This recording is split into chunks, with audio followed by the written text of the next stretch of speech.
All right. Welcome, everyone, to the weekly coaching call. My name is Omar Pinto, your host, my co-pilot, Tori Skeen.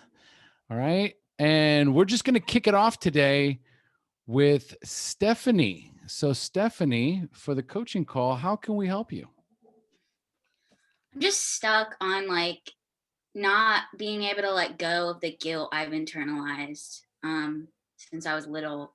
It's kind of like, it's not like a hump I can't get over, but it's just something that I'm super struggling with. And I feel like I won't be able to not move forward in recovery, but not be my best self if I don't let this go. And I think I'm just going to keep slipping and doing the same stuff and won't be able to move forward in my patterns at least. All right. So, we're talking about the guilt. The guilt. Okay. So, tell me about the guilt. Well, I kind of was a scapegoat in my family. My dad kind of blamed a lot on me. My family kind of blamed a lot on me. And I know that I deserve some of it, but every time my dad got in the car and drank, I thought it was my fault. Like I thought my parents' divorce was kind of my fault. I thought a lot of other people's actions were my fault. Okay. And for what reason? The labels that got onto me. I was told from a little kid that I, tear our family apart all the time, and I'm the reason why our family is like so disoriented, if you will. Mm-hmm. Okay. Family apart, family disoriented. Okay. And so, what evidence, what proof do they have that you are tearing the family apart and disorienting? Is that correct? Disorienting?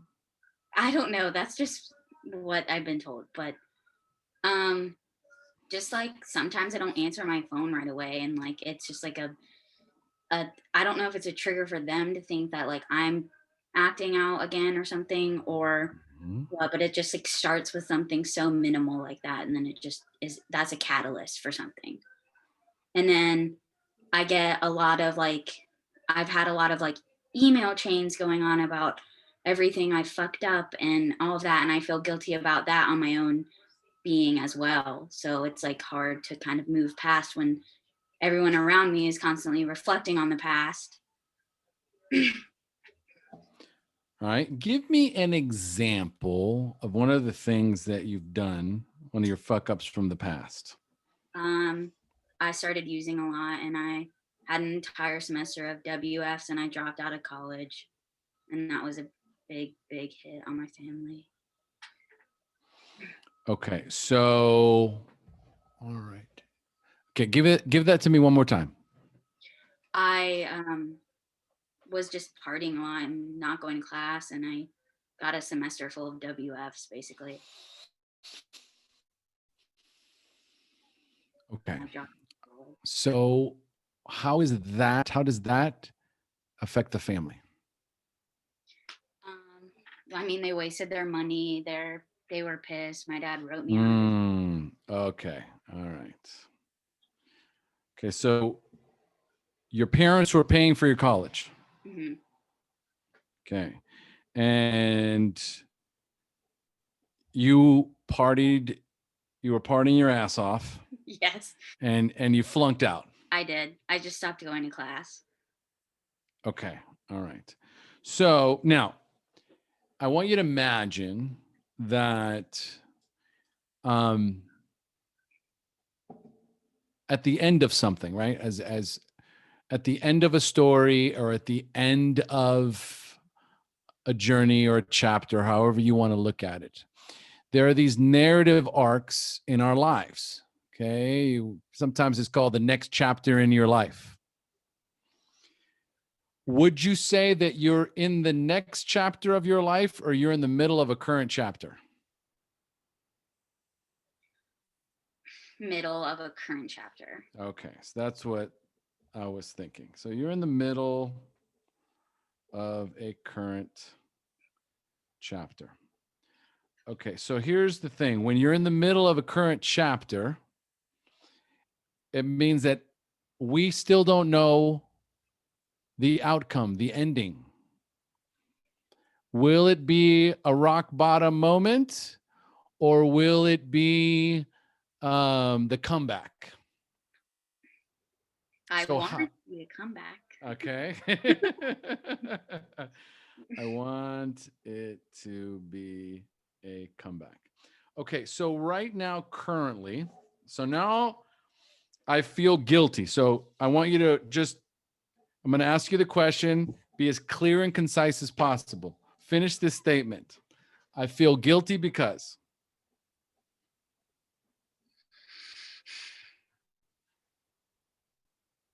Because I just feel like I fucked up so much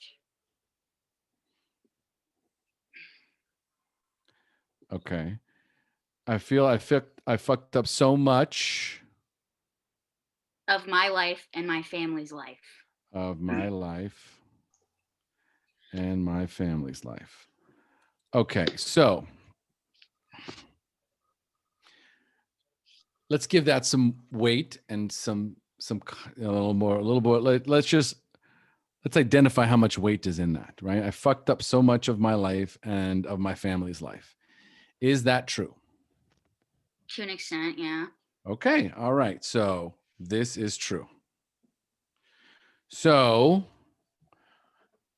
guilt, we all have guilt. There's no like, imagine that you're a computer and we're all computers and we all have a processing system. So we have a hard drive and it comes standard with feelings and emotions, right? So it's standard. It comes with positive emotions, it comes with negative emotion. It comes with positive feelings, it comes with negative feelings, right? It is part of the human experience. Right now, you are feeling some guilt. And what's the basis or the foundation of this guilt is I fucked up so much of my life, my family's life.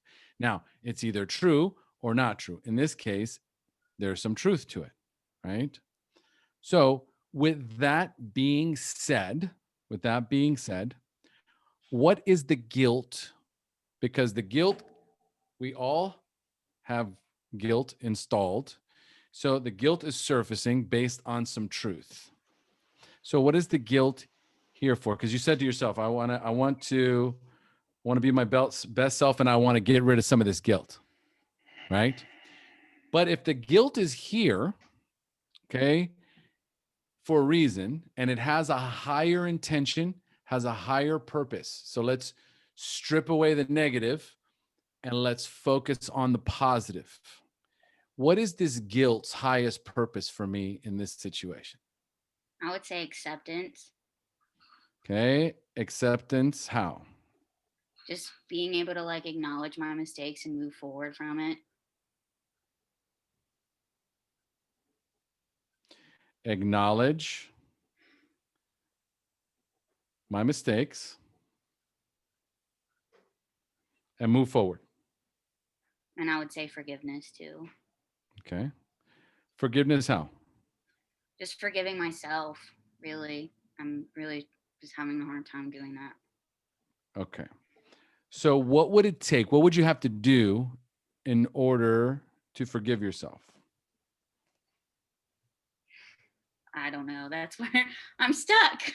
Mm-hmm. Okay, it's good. That's where, I mean, eventually we're going to get here. What would it take to forgive yourself? I don't know. Okay, so now let's go back to highest intention, acceptance. Acceptance, how?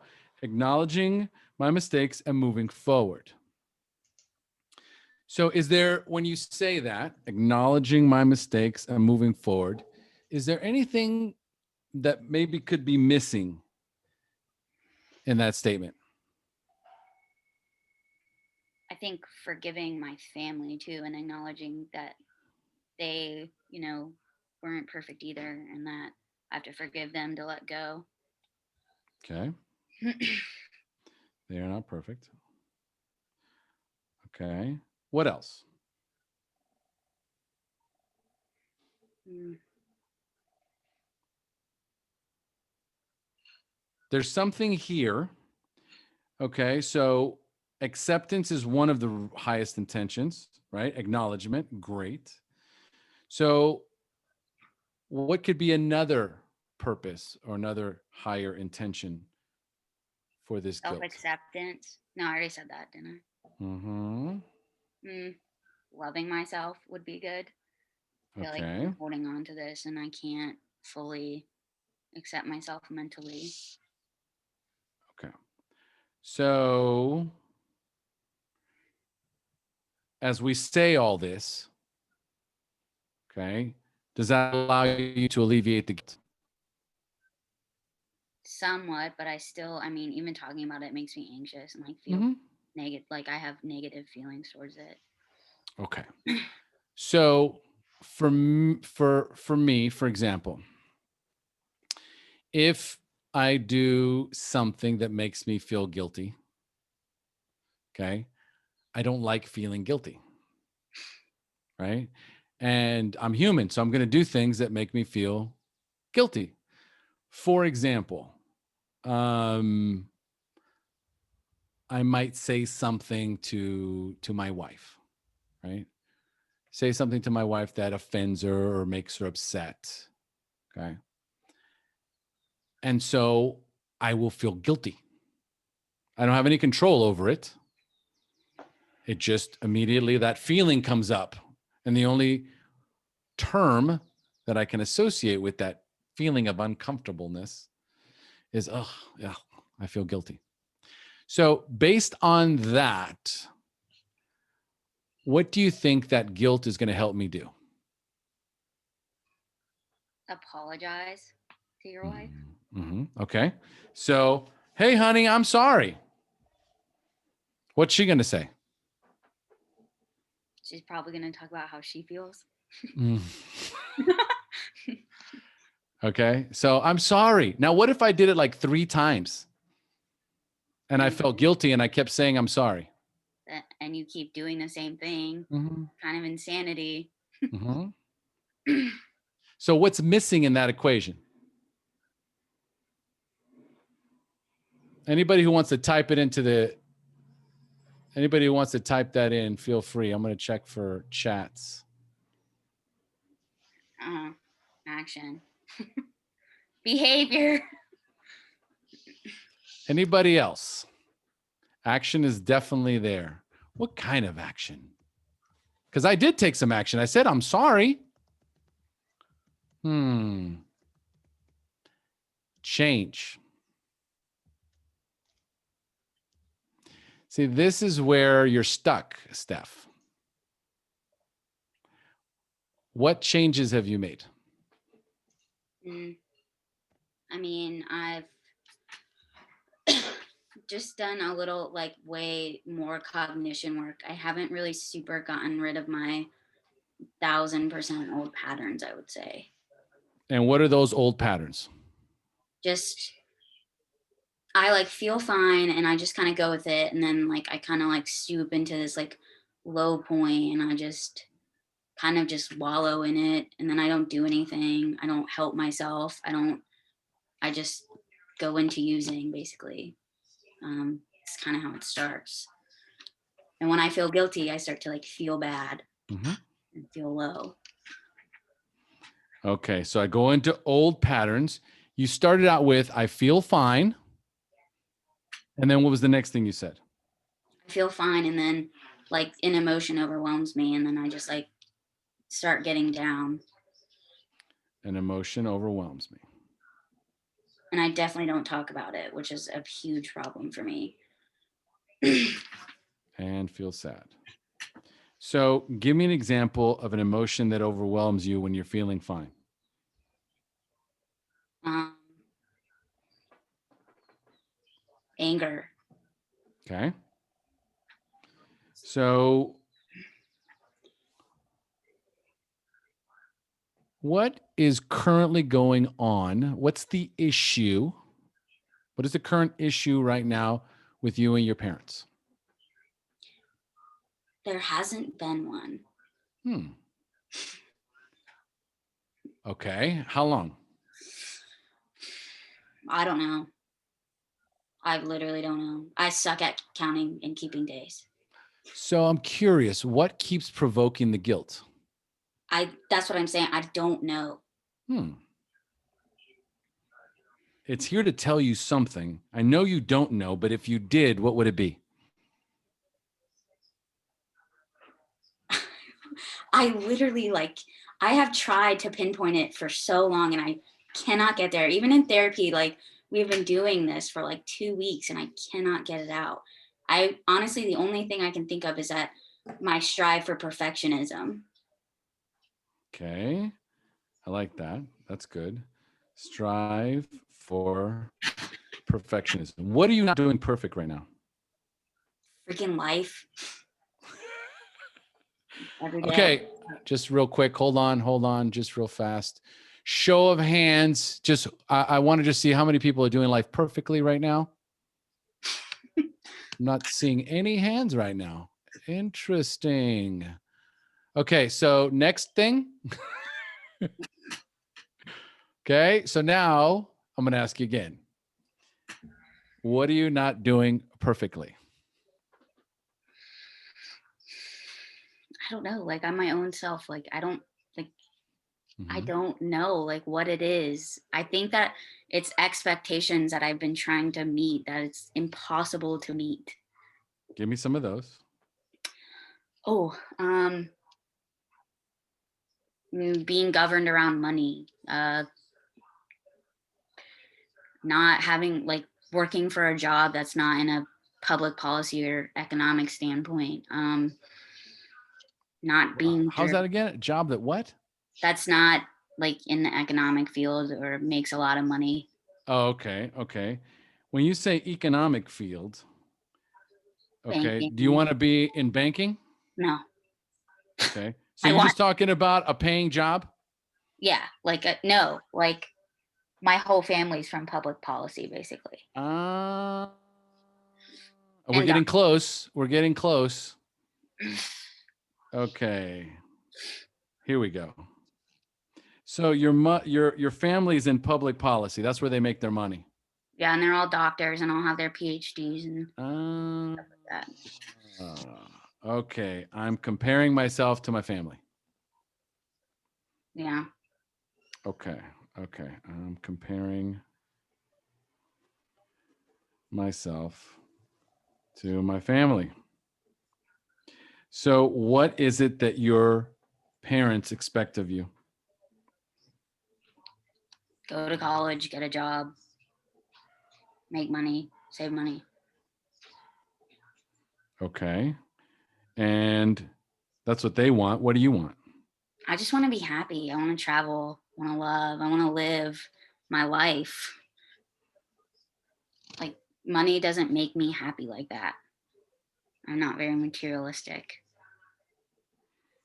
Okay. So, if you were to say that to your parents, that statement you just said to me, what would they say? My mom's super understanding, but my dad not so much. He's always like nitpicking me about how much money I'm gonna make and all that. Okay. So, you're getting pressured by dad. Hmm. Okay. So, as we kind of unpack all this, okay, as we unpack all this, okay, what are your grades like right now? I have like a 3.8. Okay, good grades right now. Okay, are you behind somewhere? Nope, I haven't started my semester yet. Okay, so you finished last semester with a 3.8. Hmm. Even with that shitty class that was happening that you couldn't talk to the teacher, Hmm. you got through that one. Yeah, I got a B plus in it. Okay, all right. So, were your parents happy about your 3.8 grade point average, or was that not enough? Not enough for my dad, but my mom doesn't really care about grades. Okay, not good enough. Okay. What about drinking and using? What are their opinions on it? No. Where are you at right now with your drinking and using? Longest streak I've ever gone without drinking right now. I don't know how many days, but I just know it's been a while. And I'm almost 45 days pill clean. Okay. All right. So I want you to tell me, in what ways do you feel like you have failed and or feel disappointed? In myself. Mm-hmm. I just feel like, I'm kind of behind on the ball a little bit. Like all my friends are like married and having kids and living their life. And I know I shouldn't compare myself to them, but it's like hard when like you're completely at different places in your life all the time. Um, I mean, getting married is not one of my goals, however, but still, it's just hard to like kind of see everyone like drift apart. All my friends have like good jobs and are like not living at home, and I'm still just like chilling. Okay. All right. So I feel guilty because Because I feel like I'm not where I'm supposed to be at in life. that's all.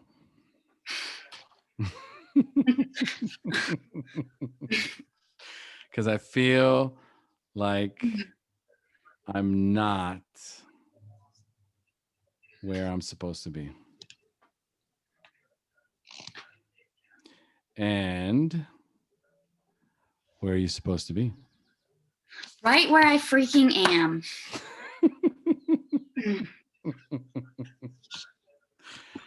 Next question, please. Wait, what? I said, next question, please. I don't.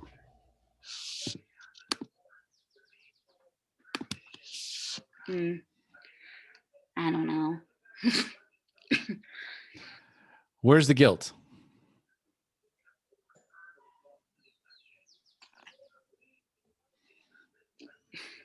Okay, so In comparison, it's comparing myself. I'm Mhm. constantly comparing myself. I feel guilty for comparing myself to others. How about that?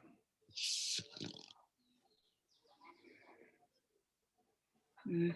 I got another one for you. I feel guilty for being too hard on myself. Yeah, that's definitely a good one. Mm-hmm. Too hard on myself. I feel guilty. Go ahead. What else? What else comes up? Anything?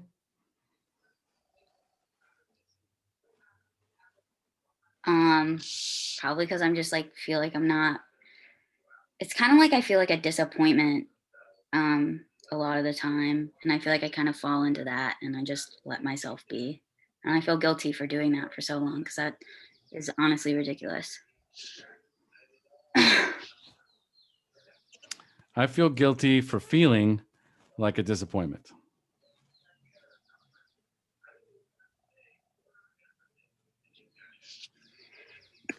It always ends up at some point, this guilt that we feel for our parents and this guilt that we feel about the people around us.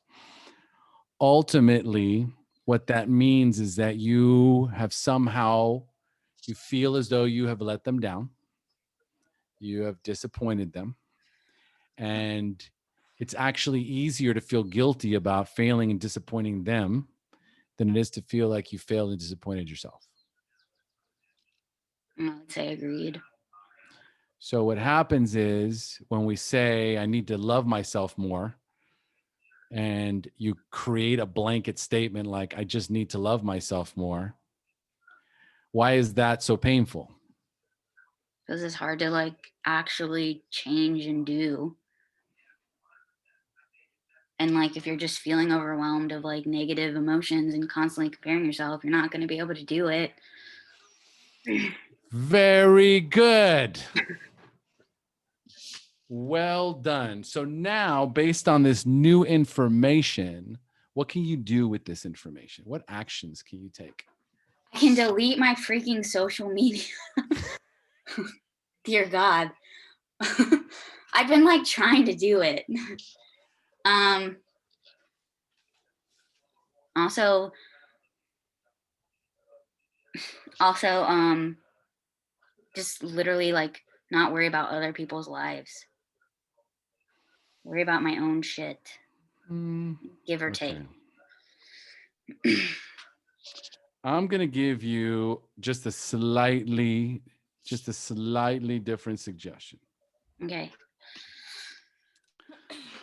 All right. Do you know why people like to watch Olympic games and sporting events and go watch their favorite teams or local teams to go and support? You know, do you know why people like to watch other people play sports or perform in a play or do something, right? Do something that's public, and you go there to support them. Do you know why people My like to theory do that? my theory was that you cheer for your team's victory as much as the other, like your opponent's team's losing. It's like twisted. But I don't Okay, so know. I want you to see how when you look out into the world, there's a lot of negativity that you associate as you look out. So I want to invite you, I want to challenge you to take a new worldview. It's dangerous to compare ourselves with others and do nothing. It's very different to model yourself after people that you admire. Does that make sense? Yeah. There are people that are public speakers, that are sports figures, that are actors and actresses, right? And they're these people that we watch and we go, man, they're doing some good work out in the world. And so for some of us, what it does is it inspires us to do what? You wrote it, you said it about here. Be my best self. Okay. So idolizing and symbolizing is more like worship. Modeling and aspiring to, right? Like being inspired because of someone's dedication to something is very different. So you've got some friends that have graduated from school, got good jobs, gotten married, they're successful, right? In their terms though, not I that. understand. I I know, understand. but that's what I'm saying. Like that's my problem. Right, right, It's right, like right. I'm defining this by like everyone else's terms and not my own. But yeah, they are. Right. But you see, the thing is, there's a part of you that is beating yourself up.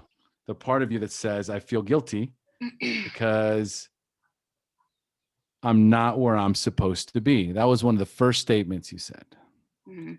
right? I'm kind of behind the ball. All my friends are progressing. Now, it's very easy to counter that by saying, well, I'm comparing myself to others and I shouldn't do that. That's a fucking cop out. Okay. If I am feeling a negative emotion, it is because I'm focusing on negative thoughts. The only way to have positive feelings is to focus on positive thoughts. So now let's move into yet again new action items on your terms. On your terms. What is it that you want to accomplish? What is it that you want to do? How do you see yourself a year from now, 5 years from now? Mhm. Um, 5 years from now, I see myself graduated, working in a school wherever I so desire.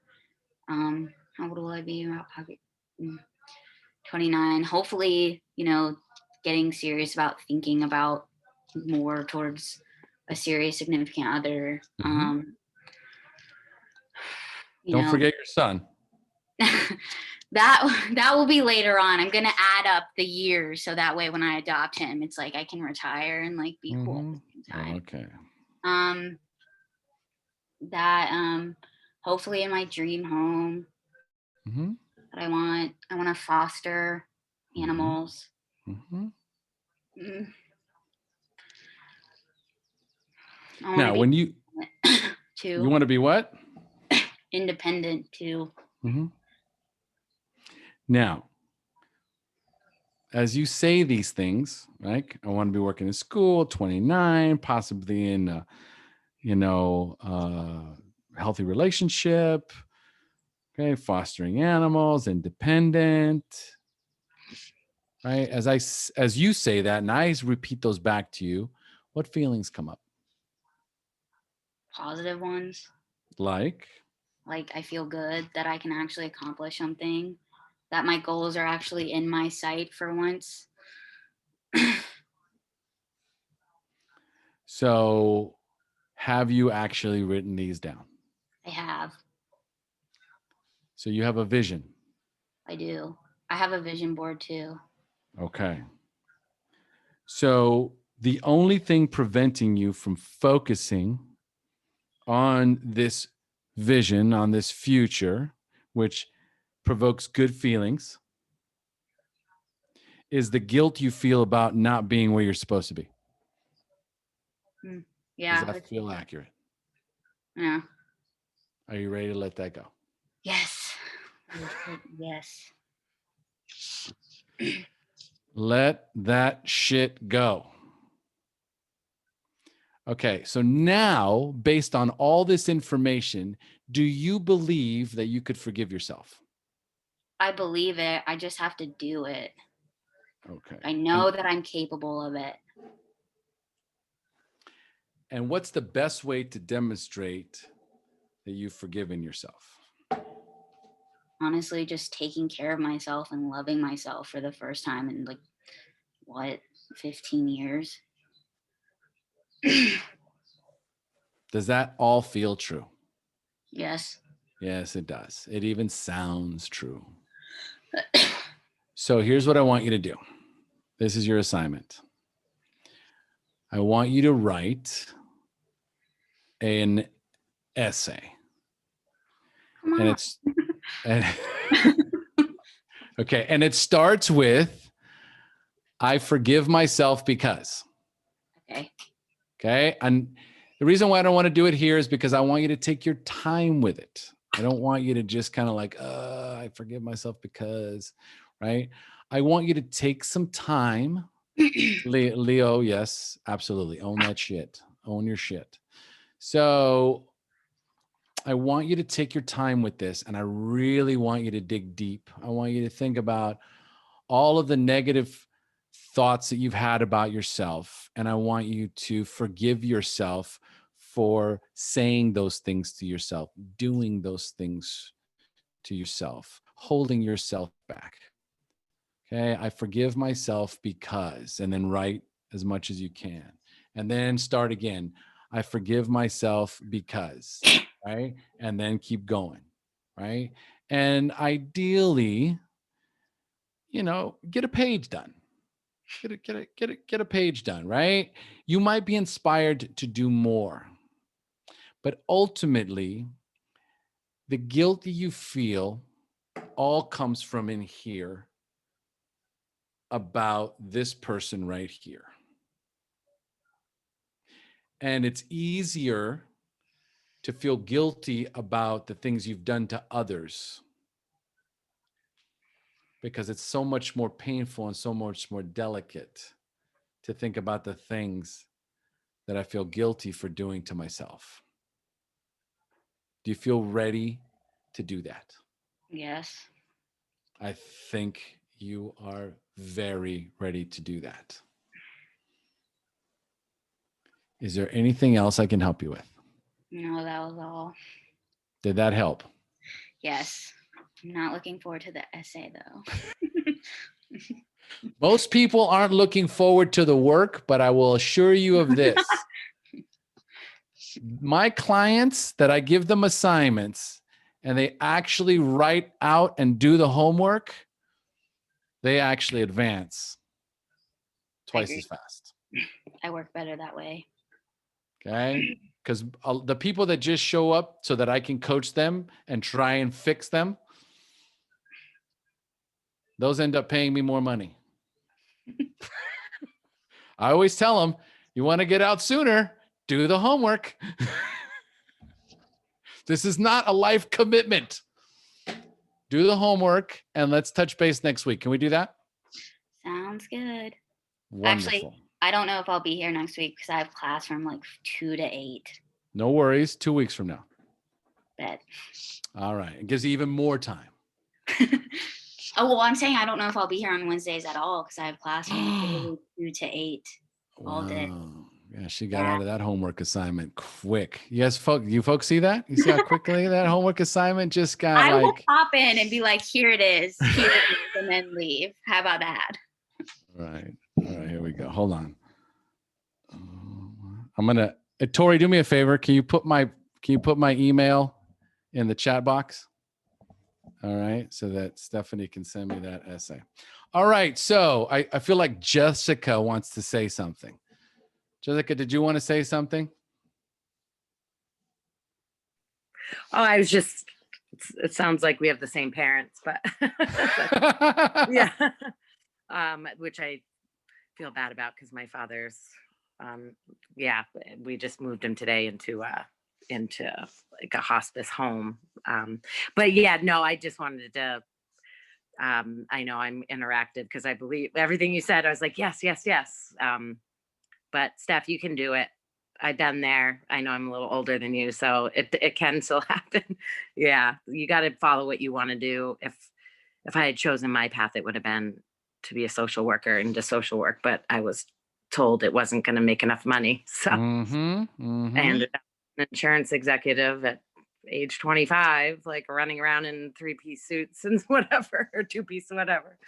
Yeah, which wasn't me, but so thank you. That was really helpful for me too, but I don't want to take everybody's time. Thank you, Jessica. All right. Does anyone else have any thoughts? Anything come up for anyone else on the call as Stephanie and I were working? This is something that many of us battle with. It's this idea of this overwhelming guilt for something, right? And most of the time, as we do the work, ultimately it'll land back on us. So as we were doing this, what was coming up for some of you? Go ahead, Samantha. Hi, Stephanie. Thanks for your share and bringing this concept up too. I struggle with it all the time. Not just guilt, but negative feelings and me giving them a lot of weight when really, as I get more into recovery, I realize that that doesn't have to happen. For me, doing a daily gratitude list has been helpful. I actually belong to an email chain, a women's email chain that does daily gratitude, so that can be helpful. I also think you kind of had a little bit of a head start there when you mentioned perfectionism. And there's a lot of stuff out there about perfectionism turning into procrastination or inaction, that kind of flight or that freezing response. So that's stuff that I'm even working on now, because sometimes like if I can't do it the way that in my head, my own little expectations or the world's expectations that I've adopted for me, then I just won't do it at all because what's the point? Or I just freeze and distract myself with something else. So I'm also not sure if you're in a 12-step program, if that's your path of recovery or not. Okay. I went that route and it was really helpful for me to go through the 12-step process. So again, there's lots of different forms of recovery. I know this is not specifically a 12-step thing, but it might be something to consider looking into and help with accountability and just getting a support group, a support network that is not your family, who kind of also touch on those negative feelings and reinforce those negative messages you say to yourself. So, you know, family's useful for certain things, but I think in recovery, it's good to have a support network and people that model really good behavior and behavior that you like, and that you can like find that within yourself and say, I like what they're doing. And you can reach out to them and ask them, how did you get here? What are you doing? And how did, how did you get to acceptance? How did you get to let go? And then the last thing I'll say is, again, since you're not in the 12-step program, which is a spiritual program, I'm not sure what your spirituality level is, but as I'm looking over here, I wrote this note to myself. I don't know when, but it says, how do you let go? Ask God to take it. And so I feel compelled to say that. And that's it. Wonderful. Thank you, Samantha. Really good stuff. I like that whole, just always when the topic of perfectionism comes up, it's so important to remember that it doesn't exist. Perfectionism is not possible in any way, shape, or form. And what it does is it prevents you from moving forward. So you will freeze up, you will lock up, you will procrastinate, and eventually you will just leave it on the side of the road. Right. And then what happens is you just pick up this sort of pattern of picking things up and dropping them, picking things up and dropping them. Right. Because in your mind, you're like, this is it. This is happening. This is going to be the thing. Like I remember when I first got married. Right. And when I first started doing the podcast, I was constantly changing and tweaking stuff, right? Because it wasn't growing fast enough, or I wasn't doing this enough, or I wasn't getting that. So I would be tweaking and changing stuff, right? And then I would be like, honey, this is it. I got it. I figured it out. This is going to make all the difference. And then like 2 weeks later, hey, what happened to that thing? Oh, that didn't work out. Right. And she'd be like, you might want to consider just like not getting so excited about things, right? That you're looking for that home run. You're looking for this, like the lottery ticket. You're looking for this massive, huge thing, right? That's just going to overnight success, right? So you can avoid doing the work. See, my wife's not in recovery. She's not in recovery. She's a normie. So she does not sugarcoat anything. It's more like quit being fucking lazy, do the work, and stop trying to fucking find a genie in a lantern. There's no lottery tickets in this life. Get to work. My therapist tells me that all the time. It's so true. Let go of the overnight success fantasy. Just do the next right thing. It's 100% true. And every overnight success took like 10 or 15 years. Okay, minimum. For me, it took 45. So you do the math, right? It's just, and it's interesting. Like from one day to the next, you're like, wow, how did I get here? Holy shit, like I'm fucking crushing it, But then my wife reminds me, okay, just think about the last 7 years. Okay, just think about that before you get too crazy. Okay, Annabelle? Yeah. Omar, I can so relate to what you're saying about getting all excited about, oh, this thing is going to work. I mean, yeah, if it's exercise or diet, whatever it is, I'm just going for it, and then I'm not. But no, I just wanted to say, Stephanie, something that helped me that you said, Omar, to me when I sort of struggled with the whole love yourself thing was like when you were a bit specific, like that maybe what does that look like specifically, not sort of what does that feel like, so that I need to sort of start doing what it is to love myself, like basic stuff like, you know, you said, what do you do with your children? You know, what is love in action for them? You know, you make sure they eat, sleep, go to school, you know, all these things. And I think that just helped me to get started. I mean, I feel very new on the road with the whole love yourself thing. But that's helped me to at least just feeling like, yeah, it just helps to know specific things, or to like put it like that, and not that it's all about me feeling all this love for myself, you know, because that's not so easy. I mean, some days it's easy, but most often it's not. So probably that will come also after a while, but yeah, that was helpful for me anyway. Just wanted to say that.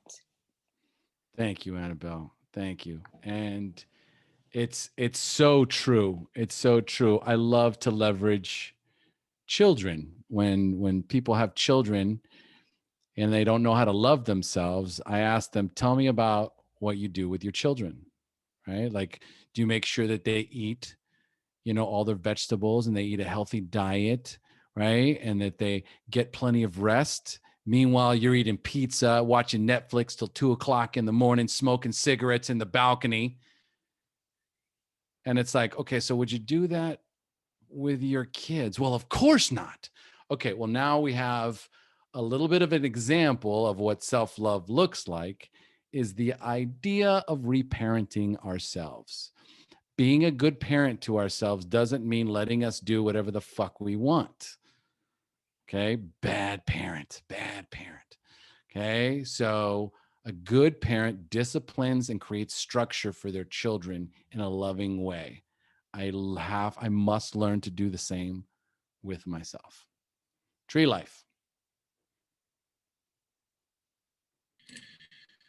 Uh, yeah, the thing with perfectionism for me, and you know, procrastination and striving to be a perfectionist, was like I failed to do the work because I wanted to be like the big overnight success. And then like I was exactly where, you know, I've been there. I get there still sometimes where I just spin my tires in the mud and I bang my head against the wall because I don't want to work. And then it's because I was afraid of failure, because I had given myself a bad context, a bad definition of what failure meant. Just like how I had, like last week, how I immediately attached pride to arrogance, right? I always thought didn't want to be prideful because I was afraid to be arrogant. So for me, doing hard work, I have to fail. It is inevitable. Failing is inevitable, no matter what way you do it. If you are a pro, you're going to fail. You're going to say the wrong thing. You're going to miss the shot. You're not going to take the shot. You're going to come back the next time and do it better, right? So when I accepted failure and you know, progress toward perfection and just hard working, like it went, you know, like there was no more. It started like if I want to hit the home run, I'm capable of doing it because I trust myself, but I don't have to put all of my faith and my tunnel vision on just to crushing the ball, like, you know, overthinking it, doing way too much. Like if I trust myself well enough, my talents, I have the ability to hit the ball out of the park, right? Like I don't got to focus on it. That's just what my hard work is. And if I miss, fuck it, I missed it, whatever. I have the opportunity again because this is what I do. Like that's where it came down between differentiating my perfectionism and stuff. Like I had to accept that I was going to fail in life and be a failure just flat out. Like it's not a bad thing. But I know through our personal talks, Stephanie, that you have a large tendency to have bad negative self-talk, and that is the poison arrow that you need to get rid of, as well as comparing yourself to others. But you have to let go of that poison arrow, or you will keep coming back to this portion of your cycle, kid. I love you, but you have to let go of that poison arrow. That's all I got. Thank you, True Life. Just keeps good stuff just keeps coming up. There is this idea that we are all worthy and deserving of love, because love is more than just a state or an action. Love is like universal energy. Like love is everywhere. So giving love and receiving love is like oxygen. Okay. However, feeling worthy and deserving is a little different.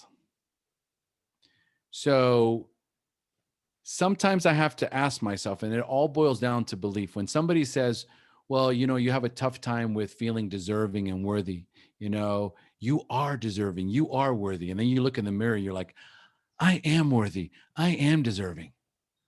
Of what? What exactly am I worthy and deserving of?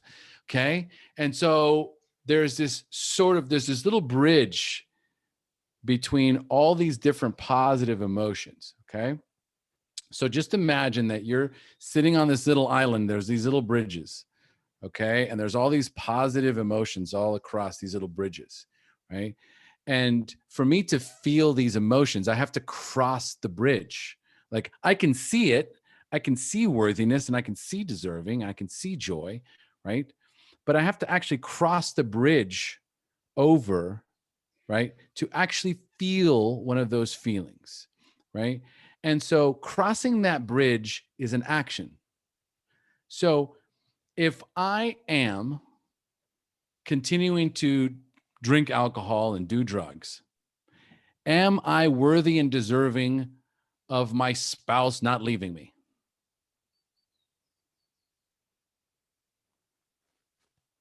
Anybody?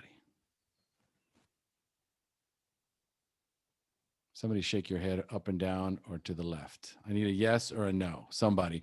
If I am still drinking and using and my partner or spouse wants to leave me, am I deserving of them? No. Okay. Stephanie's perplexed. This is not a trick question.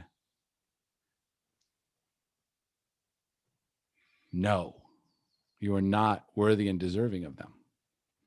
So we have to be very, very clear. So here's the thing. If, for example, I feel worthy and deserving of something that I'm not getting, then the question I need to ask myself, or the statement that I need to complete is, I feel worthy and deserving because. And I must be able to fill that statement out. I feel worthy and deserving of being happy because I stopped drinking and using alcohol for 1 week. Does that qualify? Yes, it does.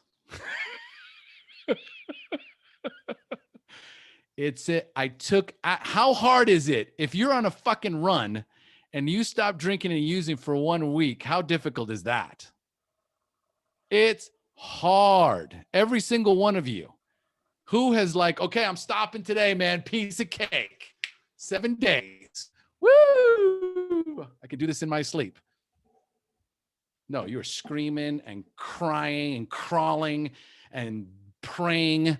God help me, God help me, God help me. Take the urge to use away. God, please help me, please. Okay. If you are clean and sober for 1 week, you goddamn right you are worthy to feel joy, to feel successful, to feel accomplished. It doesn't have to be this massive thing.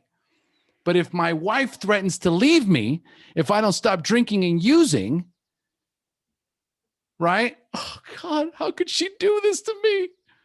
Yeah, buddy, stop drinking and using. It's very, very simple. And what happens is this. Whenever you earn something, whenever you accomplish something, it doesn't have to be anything major. If I make a commitment to not eat sugar for 1 week, and I make it 1 week and I keep a promise to myself, that is a reason to feel joy. That is a reason to feel accomplished. And we build on these little accomplishments. This is how it works. But most of the time, we don't build on these accomplishments. We take them for granted. I made it a week. Big deal, not a big deal. I've had a year before, and it's just a week, and nobody cares, and poor me. However, if I do something wrong, I have no problems building on that. Oh, it's just that I'm weak. I'm just a piece of shit. I can't do this. See, I should have known better. I don't even know why I try. So we just have to recognize the language that we use and consciously find these moments where I can recognize that I feel worthy and deserving because. Every time I can identify, I feel worthy and deserving because I slept 8 hours last night. That's a win. I don't know very many people that can sleep 8 hours. Okay. I can't even remember the last time I slept 8 hours. Okay. I slept for 7 hours. I ate well today, right? I took some time and I meditated. Like every time I do something good for myself that shows that I love myself, that represents self-care and self-love. If I don't take a moment to also acknowledge that I'm doing something really good for myself, then I start taking myself for granted.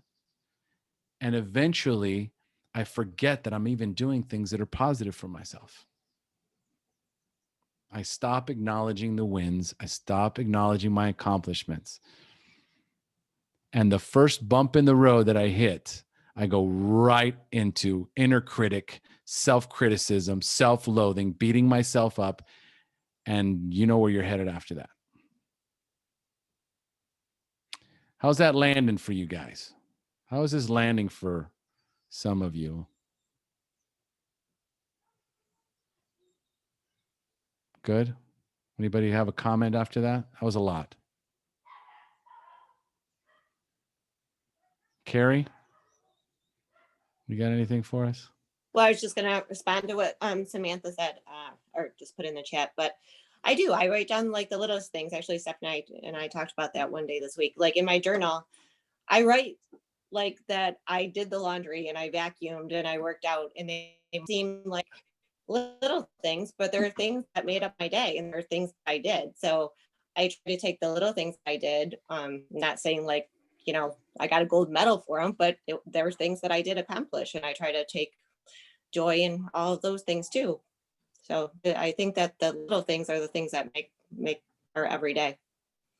So as simple as it is, it's the laundry's done. Like, so it's a win. Right. Yeah. Okay. So just we don't have to make it everything so hard. Beautiful. Beautiful. Not only that, if you guys remember many episodes back, we talked about the win journal. So there's the gratitude list and there's the win journal, whatever you feel more comfortable with. But like Samantha wrote in here, and every day I write 3 things I did well, 3 things I can work on, and 3 things I'm grateful for. Perfect. There you go. It's great. That's a great example of something that is so simple, but it constantly reminds you to focus on your accomplishments.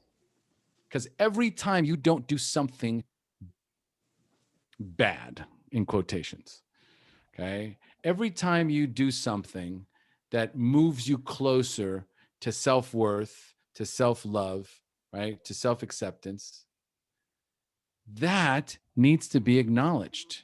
Every little step in a right direction gets you closer to the bigger picture, to your vision, to that, that job and that relationship and your animals and your home.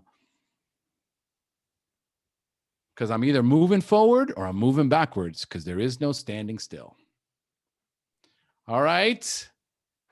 This was another incredible coaching call.